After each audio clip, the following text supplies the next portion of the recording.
अस्सलाम वालेकुम dear students. तो आज हम क्लास 10th का चैप्टर नंबर 1 स्टार्ट कर चुके थे, जिसमें हम एक्सरसाइज 1.1 स्टार्ट कर चुके थे, जिसमें हमने क्वेश्चन नंबर 1 हल कर लिया था। Question number 1। तो आज हम जो क्वेश्चन नंबर हल कर रहे हैं वो है 2।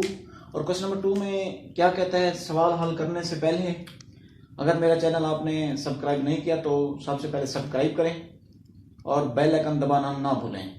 ठीक है, तो क्वेश्चन नंबर 2 है हमारे पास, सॉल्व बाय फैक्टराइजेशन, तज्ज़ी की मदद से हल करें। तो मैं बता रहा हूं कि फैक्टराइजेशन कैसे कहते किस चीज को है। तो बच्चे, फैक्टराइजेशन जो चीज है हमारे पास, इसका मतलब ये होता है कि एक चीज को दो हिस्सों में तकसीम कर देना। एक चीज को दो हिस्सों में तकसीम कर देना, किसी भी एक चीज को, किसी भी एक नंबर को दो हिस्सों में तकसीम कर देना या उनके पेयर बना देना, जोड़े बना देना, तो उसको हम कहते हैं फैक्टराइजेशन, तज्ज़ी। मिसाल के तौर पर ये हमारे पास फर्ज करें कि 20 है, तो इसको मैं 10 मल्टीप्लाई बाय 2 कर देता हूं, तो एक चीज को मैंने दो हिस्सों में तकसीम कर दिया है। इसी तरह से 10 है, 10 को मैं इस दो हिस्सों में लिख देता हूं, तो ये भी फैक्टराइजेशन है। किसी एक चीज को, मैंने अभी बताया है कि फैक्टराइजेशन का ये मतलब होता है कि किसी एक चीज को दो बराबर हिस्सों में तकसीम कर देना। ठीक है, तो सवाल पे चलते हैं। ये हमारे पास सवाल है, तो सवाल में वो कहता है, ये सवाल आपको दिया गया है तो इसकी फैक्टराइजेशन करें। ठीक है, तो ये पेपर व्यू के लिहाज से इंपॉर्टेंट सवाल है, बार बार पेपर में आता है 2 नंबर का। ये सवाल बार बार पेपर में आ रहा है 2 नंबर का पेपर में। ठीक है, तो एक बात याद रखनी है, किसी भी चीज की फैक्टराइजेशन उस वक्त होगी जब वो क्वाड्रेटिक इक्वेशन होगी। क्वाड्रेटिक इक्वेशन के बारे में मैंने आपको पहले बता चुका हूं, अगर आपको पता नहीं है तो मेरे पिछले लेक्चर देखें। तो क्वाड्रेटिक इक्वेशन की हम फैक्टराइजेशन कर सकते हैं। अगर आपको कोई बिगड़ी हुई हालत दी जाए तो पहले आप उसको, कोई बिगड़ी हुई हालत दी जाए तो पहले आप उसको क्वाड्रेटिक बनाएंगे। ठीक है, अगर आपको कोई बिगड़ी हुई हालत दी जाए तो पहले उसको क्वाड्रेटिक इक्वेशन बनाएंगे, उसके बाद फिर आप उसकी फैक्टराइजेशन करेंगे। तो फैक्टराइजेशन के तरीका क्या है बच्चे? फैक्टराइजेशन का तरीका ये होता है कि सबसे पहले जो इक्वेशन आपको दी गई है उसमें आपने कांस्टेंट देखना है कि कांस्टेंट चीज कौन सी है। ठीक है, तो इसमें कांस्टेंट चीज है 20 माइनस का 20। जिस तरह की, अगर प्लस का हो तो प्लस का लगा देंगे, अगर माइनस का हो तो आप माइनस का लगा देंगे। ठीक है, तो माइनस का 20 था तो मैंने वो लिख दिया है। उसके बाद आपने दूसरी चीज क्या देखनी है? दूसरी चीज देखनी है एक्स वाला वेरिएबल। एक्स वेरिएबल देखना है। एक्स वाला वेरिएबल जब आप देख लेंगे उसके साथ जो भी कोफिशिएंट होगा, एक्स का कोफिशिएंट, उसको भी आप लिख लेंगे। अब इसके साथ कोफिशिएंट क्या है? 1 है। तो अब आपने दो चीजें याद रखनी है, आपने इस चीज के पेयर बनाने हैं 20 के। जो भी कांस्टेंट चीज होगी आप उस चीज के पेयर बनाएंगे। अब 20 के जो भी पेयर बनाएंगे तो वो ऐसा पेयर आपको लेना होगा जो दो कंडीशनों को सेटिस्फाइड करे। दो कंडीशनें कौन कौन सी हैं वो मैं आपको बता रहा हूं। ऐसा जोड़ा लेना है आपने जिनको आपस में ज़रब किया जाए तो ये माइनस का 20 बने, और अगर उनको जम्मा या नफी किया जाए तो वो माइनस का क्या बने? 1 बने। ठीक है, तो दोबारा सुन लें। अगर मैं ये बात कर रहा हूं कि ऐसा जोड़ा आपने लेना है, ऐसा पेयर आपने लेना है जिनको आप मल्टीप्लाई करें तो माइनस का 20 बने, और उनको अगर आप जम्मा या नफी करें तो माइनस का 1 बने। ठीक है, तो अब लेते हैं पेयर। अब इसके बच्चे पेयर बनते हैं, एक -10 मल्टीप्लाई बाय 2 बनता है, दूसरा क्या बनता है? प्लस का 10 और ज़रब का माइनस का 2, और क्या बनता है? माइनस का 5 मल्टीप्लाई बाय 4 और प्लस का 5 मल्टीप्लाई बाय माइनस का 4। तो ये 4 जोड़े बन रहे हैं। तो आपने देखना है कि ये 4 जोड़ों में से कौन सा जोड़ा फिट आता है दो कंडीशनों पे। तो बच्चे अब इस जोड़े को देखें, ये वाला। अब ये माइनस का 5 है और प्लस का क्या है? 4 है। अब मैं इसको ज़रब करूं तो ये -20 बनता है। अगर मैं इनको जमा नफी करूं तो ये मेरे पास -1 बचता है। तो ये जोड़ा जो है हमारी कंडीशन को सेटिस्फाइड कर रहा है। अब मैं इनको ज़रब करूं तो -20 बनता है, इनको मैं जमा नफी करूं तो ये माइनस का 1 बनता है। ये दोनों कंडीशनें हमें सेटिस्फाइड कर रहा है, तो इस वजह से हम ये वाला पेयर लेंगे। तो पेयर लिखने का तरीका क्या है बच्चा? ये हमारे पास एक्स स्क्वायर आ जाएगा। अब इसकी जगह हम ये वाला पेयर यूज करेंगे, माइनस का 5 एक्स प्लस का 4x माइनस का 20 इज इक्वल टू क्या आ गया? 0। ठीक है, यहां तक समझ आ गई। उसके बाद आपने क्या लेना है, इन दो चीजों को अलग कर लेना है, इन दो चीजों को अलग कर लेना है। तो इसमें से जो चीज कॉमन है वो आपने लिखनी है। बच्चे इसमें से x कॉमन है तो x माइनस 5 बच जाएगा। ठीक है, ये 2x थे, दो में से एक मैंने बाहर निकाल लिया, बकाया एक बच गया, दरमियान में माइनस, अब 5 वैसे रह गया और x ये है जो बाहर मैंने कॉमन ले लिया है। और इधर क्या चीज कॉमन लेंगे, 4 कॉमन लेंगे, तो x माइनस 5 बच जाएगा इज इक्वल टू 0। तो आपने इस यहाँ एक चीज का ख्याल रखना है कि ऐसी चीज आप कॉमन ले सकते हैं जो दोनों रकम में मौजूद हो। अब इधर x दोनों में था तो मैंने x कॉमन लिया है, इधर x नहीं था दोनों में, इस वजह से मैंने x कॉमन नहीं लिया। तो 4 मुझे लग रहा था कि इन दोनों में कॉमन है तो मैंने 4 बाहर ले लिया। तो फिर एक बात यहाँ ख्याल रखना है कि जो ये ब्रैकेट्स वाली दोनों चीजें आएंगे ना, ये बराबर आएंगी, एक जैसी आएंगी। अगर ये आपके पास एक जैसी नहीं आ रही तो आपका ऊपर कहीं मिस्टेक है। ठीक है, तो ये दोनों चीजें एक जैसी आनी चाहिए। अब ये अलग रकम बन गई है और ये क्या अलग रकम बन गई है, तो इनमें से जो चीज कॉमन है वो ले लें। कॉमन ऐसी चीज लेते हैं जो दोनों में एक जैसी हो। अब इसमें भी x माइनस 5 सेम है, इसमें भी सेम है, तो इसको मैं बाहर ले रहा हूं, ये x माइनस 5 मैंने बाहर निकाल लिया है। और इधर क्या बच गया बेटा, x बच गया बकाया, इधर क्या बच गया, प्लस का 4 बच गया, इज इक्वल टू क्या हो गया है, 0 पे। ठीक है, अब ये हमारे पास पेयर बन गए, जोड़े बन गए। जैसे मैंने आपको कहा था कि फैक्टराइजेशन का क्या मतलब होता है कि एक चीज को दो हिस्सों में तकसीम कर देना। ये मैंने दो हिस्सों में तकसीम कर दिया। अब हमने यहां तक कर लिया, उसके बाद आगे क्या करना है, हमने इस x की वैल्यू फाइंड करनी है। तो x की वैल्यू फाइंड करने के लिए क्या करेंगे बच्चे, इसको भी 0 के इक्वल पुट कर देंगे, इसको भी 0 के इक्वल पुट कर देंगे, और ये x minus 5 is equal to 0 आ जाएगा। और क्या आएगा, x plus 4 is equal to 0 आ जाएगा। ठीक है, तो ये आपने करना है। अब इस चीज को हमने x की वैल्यू फाइंड करनी है, तो इस चीज को इधर ले आए, तो ये x is equal to 0 plus 5। अब एक चीज यहां याद रखनी है, अगर कोई चीज आप इज इक्वल टू के इधर लेके जा रहे हैं या इस साइड से इधर लेके आ रहे हैं तो उसका साइन हमेशा चेंज हो जाएगा। ठीक है, अगर प्लस का है तो माइनस का हो जाएगा, अगर माइनस का है तो वो प्लस का हो जाएगा। जिस तरह से मैंने क्या इधर माइनस का था तो इधर ले आया हूं तो वो प्लस का हो गया है। ठीक है, तो अब x की वैल्यू क्या आएगी हमारे पास, x इज इक्वल टू 5 आ गया है। ठीक है, ये हमारे पास एक आंसर आ गया है। उसके बाद इधर आ जाए, अब ये प्लस का है, इधर आएगा तो किस चीज का हो जाएगा, माइनस का हो जाएगा। तो बच्चे ये x is equal to 0 minus 4 आ जाएगा। ठीक है, तो x इज इक्वल टू क्या आ जाएगा, माइनस 4 के। यहां तक आपके पास दो आंसर आ गए हैं। तो एक चीज यहां याद रखनी है बच्चे, दो आंसर तो आ गए हैं, यहाँ पे बच्चे गलती करते हैं, इन दोनों को आपने सोल्यूशन सेट के अंदर लिखना है। किस चीज के अंदर, सोल्यूशन सेट के अंदर, हल सेट के अंदर लिखना है। अगर आप हल सेट के अंदर नहीं लिखेंगे तो वो आपका नंबर काट लेगा। ठीक है, सोल्यूशन सेट कैसे होता है, सोल्यूशन सेट लिखें इस तरह से, solution set is equal to, ये ब्रैकेट जरूर लगेंगे, 5 है और क्या है, माइनस का 4 है, ये आपका बच्चे आंसर होगा। ठीक है, तो इसी तरह से इस सवाल पे आते हैं, इसकी भी फैक्टराइजेशन करनी है। तो फैक्टराइजेशन का वही तरीका है बच्चे, सिंपल था, इसको सिंप्लीफाई करें 3y स्क्वायर। अब इस y को अंदर मल्टीप्लाई कर दें, ये y स्क्वायर हो जाएगा माइनस 5 और ये y हो जाएगा। अब इस सारी रकम को इस साइड पे लें, जब बच्चे इस सारी रकम को इज इक्वल टू के इस साइड पे ले आएंगे तो इनके साइन चेंज होंगे, अभी बताया आपको। तो 3y स्क्वायर, अब ये प्लस का इधर आके माइनस का हो जाएगा और ये माइनस का इधर आके प्लस का हो जाएगा और इज इक्वल टू क्या हो जाएगा, 0। ठीक है, उसके बाद ये दो वेरिएबल सेम है, ये भी y स्क्वायर है और ये भी y स्क्वायर है, इनको आपस में सब्ट्रैक्ट कर लें तो ये बच्चे बनेगा 2y का square plus 5y is equal to क्या आएगा, 0। ठीक है, अब इन दोनों में क्या चीज मैं कॉमन ले सकता हूं बच्चे, y कॉमन ले सकता हूं ना। तो मैंने पहले भी बताया कि ऐसी चीज कॉमन लेते हैं जो दोनों में सेम होती है। अब इसमें भी y मौजूद था, इसमें भी y मौजूद था। ठीक है, तो इधर क्या बच गया, 2y बच जाएगा, इधर प्लस का क्या बचेगा, 5 is equal to 0।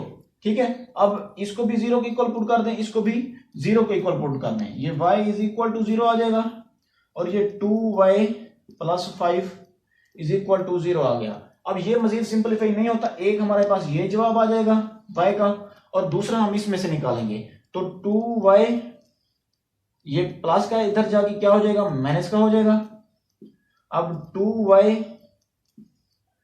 Is equal to -5 रह गया। अब इधर से भी 2 को तकसीम कर दें, इधर से भी 2 को तकसीम कर दें, ये कैंसिल हो जाएगा। तो y इज इक्वल टू कितना आएगा, -5/2। तो इसको भी सोल्यूशन सेट के अंदर आपने लाजमी लिखना है। ये solution set is equal to कितना आ गया, ये एक तो 0 इसका जवाब आया, एक आया -5/2 इसका जवाब आया। तो ये बच्चे आपके पास क्या होगा, आंसर होगा। ठीक है, यहां तक समझ आ गई। उसके बाद अगला सवाल करते हैं। तो अगला सवाल हमारे पास बच्चे अहम है, ठीक है, वो भी बार बार पेपर में रिपीट हो रहा है, ये भी और ये भी। ठीक है, तो अगला सवाल हमारे पास क्या है, तो बच्चे अगला सवाल हमारे पास देखें, क्वेश्चन नंबर 4 है। जो पार्ट में नहीं कर रहा वो आपने खुद करने हैं। ठीक है, तो जूज नंबर 4 जो है हमारे पास वो है x² - 11x is equal to 152। तो बच्चे मैंने आपको बताया है कि पहले इसको क्वाड्रेटिक इक्वेशन बनाएंगे। क्वाड्रेटिक इक्वेशन बनाने के लिए इस चीज को इधर ले आएंगे। अब इस चीज को जब इधर लेंगे तो इसका साइन भी तो चेंज होगा। तो x² - 11x - 152 is equal to क्या आ जाएगा, 0 आ जाएगा। ये हमारे पास अब क्या बन गई, क्वाड्रेटिक इक्वेशन बन गई। अब यहां पॉजिटिव था, इधर आके क्या हो गया, नेगेटिव। अब हम वैसे पेयर बनाएंगे। पेयर बनाने के लिए हम क्या चीज लेते होते हैं, कांस्टेंट चीज लेते होते हैं। ये कांस्टेंट चीज आ गई और उसके बाद क्या लेते हैं, -11। ठीक है, तो अब ऐसा जोड़ा लेंगे जिसको मल्टीप्लाई करें हमारे पास ये वाली चीज है, जिनको ऐड और सब्ट्रैक्ट करें तो हमारे पास ये वाली चीज है। ठीक है, तो मैं ले रहा हूं अब 76 ज़रब 2, ये भी इस तरह से बनता है 152, माइनस का 38 मल्टीप्लाई बाय 4, ये भी 132 बढ़ता है। और एक बच्चे बनता है माइनस का 19 ज़रब 8, ये भी 152 बनता है। अब देखें इनमें से कौन सा जोड़ा जो इन दोनों कंडीशनों को सेटिस्फाइड कर रहा है, तो वो बच्चे ये वाला जोड़ा कर रहे हैं। ये वाला पेयर इस दोनों कंडीशनों को क्या कर रहा है, सेटिस्फाइड कर रहा है। कैसे कर रहा है, अब इनको मल्टीप्लाई करें तो 152 आता है। अगर इनको मैं जमा या नफी करूं तो माइनस का 11 मेरे पास आता है। ठीक है, माइनस का 19 है, ज़रब का क्या है 8 है, तो इनको ज़रब करूं तो ये आएगा। अगर इनको ऐड कर रहा हूं मैं 19 प्लस 8, इसका जवाब हमारे पास माइनस का 11 आता है। तो ये हमारा जो पेयर है ये दोनों कंडीशनों को सेटिस्फाई कर रहा है, इस वजह से हम ये वाला पेयर ले रहे हैं। तो x² माइनस का 19x प्लस का 8x माइनस का 152 इज इक्वल टू क्या आ जाएगा, 0। तो इसी तरह से इन दोनों को अलग कर लें और इन दोनों को अलग कर लें। तो इसमें से जो चीज कॉमन है वो x है, वो मैं ले रहा हूं, तो x - 19 बच जाएगा। ठीक है, प्लस 8 मैं कॉमन ले रहा हूं तो x - 19 बच जाएगा इज इक्वल टू क्या आ जाएगा, 0। तो दोबारा मैं इनमें से कॉमन ले रहा हूं तो वो x - 19 कॉमन आएगा, उसके बाद x प्लस 8 रह जाएगा इज इक्वल टू 0। तो x - 19 में अलग कर रहा हूं इज इक्वल टू 0 की इक्वल पुट कर रहा हूं, और x plus 8 is equal to मैं 0 की इक्वल पुट कर रहा हूं। ठीक है, तो x है, अब ये माइनस का 19 है, उधर जाके क्या हो जाएगा, प्लस का हो जाएगा, 0 प्लस 19। तो x इज इक्वल टू क्या हो जाएगा, 19 के इक्वल। एक हमारे पास x की ये वैल्यू आ गई है। अब इधर आ जाए तो x की वैल्यू जो बचे हैं, x ये प्लस का इधर आके क्या हो जाएगा, माइनस का हो जाएगा। तो x इज इक्वल टू दूसरी हमारे पास क्या आ गई, -8। ठीक है, तो अब इसको भी सॉल्यूशन सेट के अंदर लिखें। ये 19 और माइनस का 8, ये हमारे पास बेटा क्या आएगा, आंसर आएगा। ठीक है, यहां तक समझ आ गई।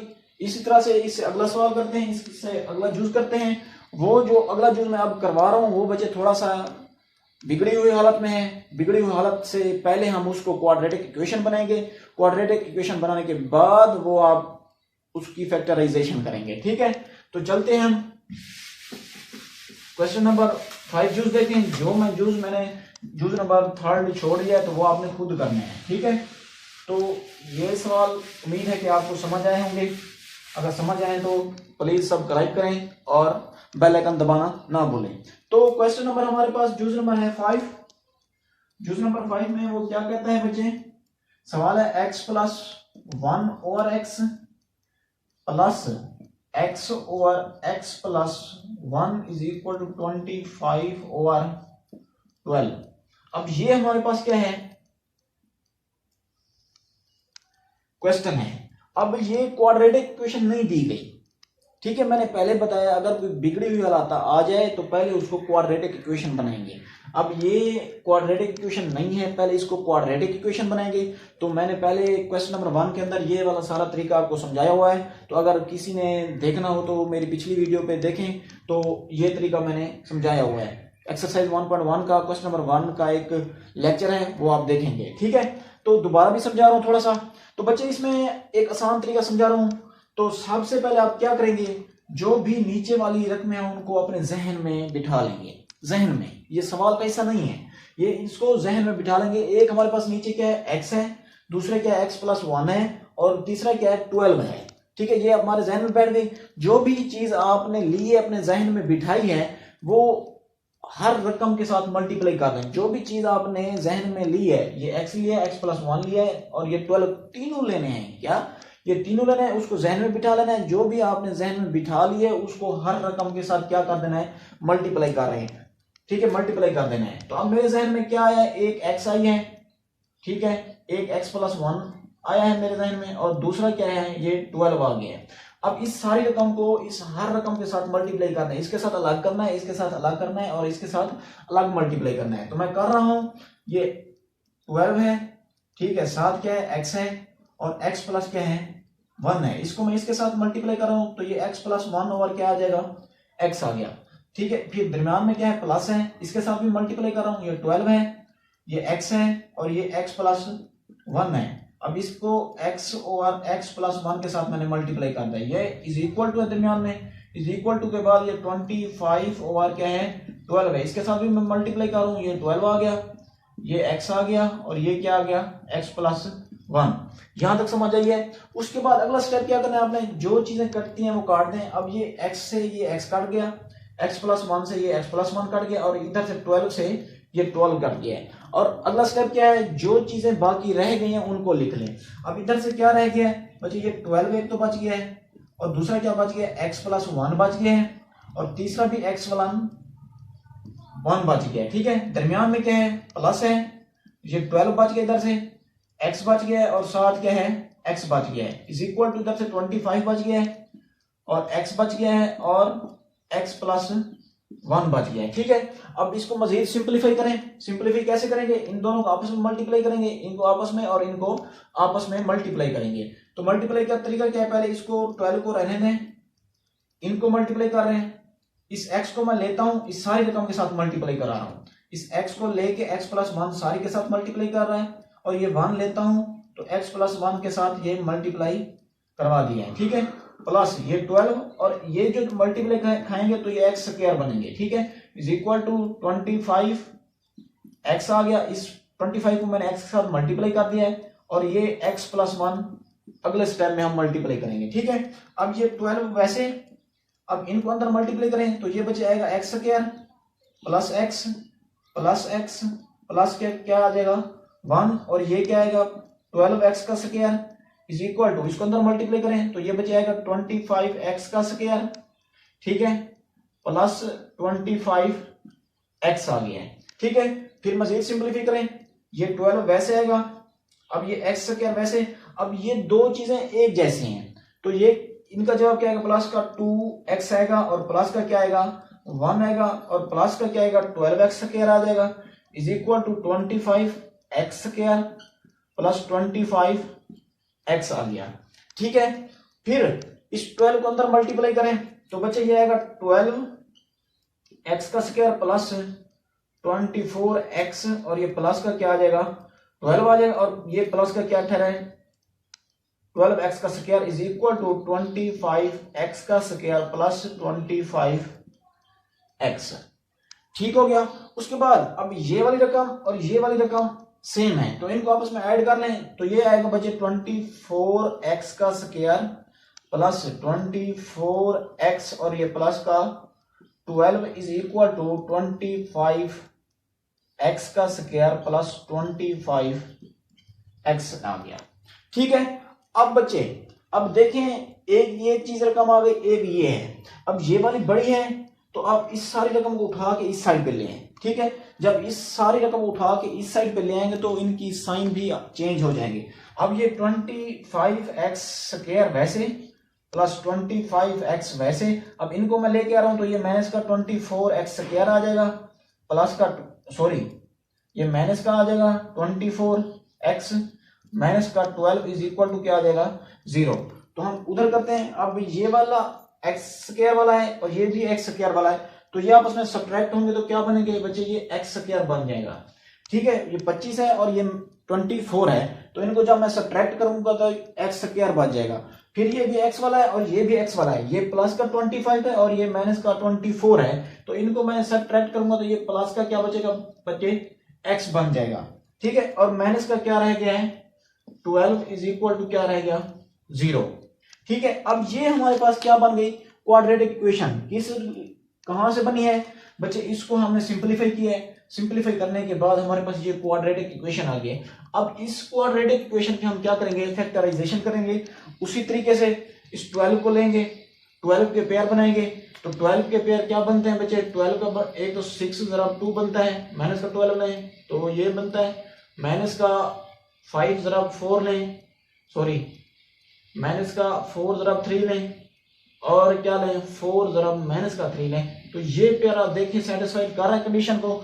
मल्टीप्लाई करें तो माइनस का 12 बनता है, अगर इसको ऐड और सब्ट्रैक्ट करें तो हमारे पास प्लस का 1 आता है या नहीं आता, तो ये जो पेयर है ये हमारी कंडीशनों को सेटिस्फाइड कर रहा है। ठीक है, तो ये पेयर ले लेते हैं, एक्स स्क्वायर प्लस का 4x प्लस का 3x माइनस का 12 इज इक्वल टू 0 आ गया। अब ये दो रकमें एक साइड पे और ये दो रकमें एक साइड पे, तो ये x आ गया, x प्लस 4 आ गया, इधर से 3 कॉमन ले लें तो x, ये माइनस का था सॉरी, ये माइनस का 3 कॉमन ले लिया और ये माइनस का प्लस का 4 आ गया इज इक्वल टू 0।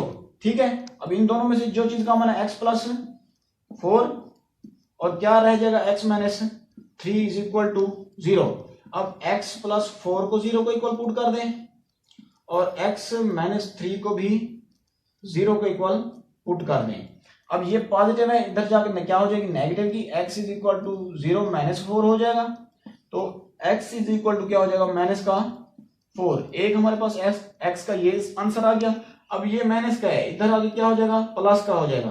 अब x is equal to 0 plus का क्या हो जाएगा 3 हो जाएगा, तो x इज इक्वल टू क्या हो जाएगा 3 हो जाएगा। इसको भी सोल्यूशन सेट के अंदर लिखें, solution set is equal to क्या आ जाएगा माइनस का 4 और क्या आ जाएगा प्लस का 3। तो ये हमारे पास क्या है बच्चे आंसर है। तो क्वेश्चन नंबर 2 यहां तक एंड होता है। तो इसमें मैंने 2 पार्ट छोड़ दिए हैं, एक पार्ट नंबर 3 और एक पार्ट नंबर 6, तो वो आपने खुद प्रैक्टिस करनी है, वो सेम इसी तरह से होंगे।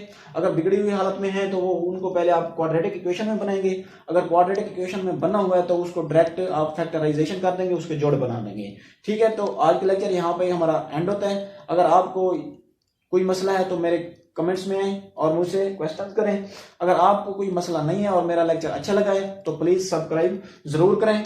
सब्सक्राइब करने के बाद बेल आइकन को जरूर दबाएं ताकि हर आने वाली नई वीडियो आप तक पहुंच सके।